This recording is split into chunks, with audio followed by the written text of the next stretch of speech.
第三集，今日講深度學習同神經網絡，呢個就係 AI 革命背後嘅秘密武器。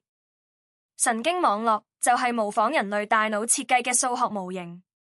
大腦有幾百億個神經元，神經網絡亦有好多個節點，每個節點就好似一個微小嘅決策者，佢哋接收輸入做計算，然後傳輸出俾下一層。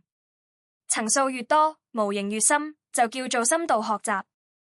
舉個例，識別張相係咪貓咪，第一層可能只識邊緣同顏色，第二層識形狀，第三層識眼睛同耳仔，最後一層就判斷係咪貓。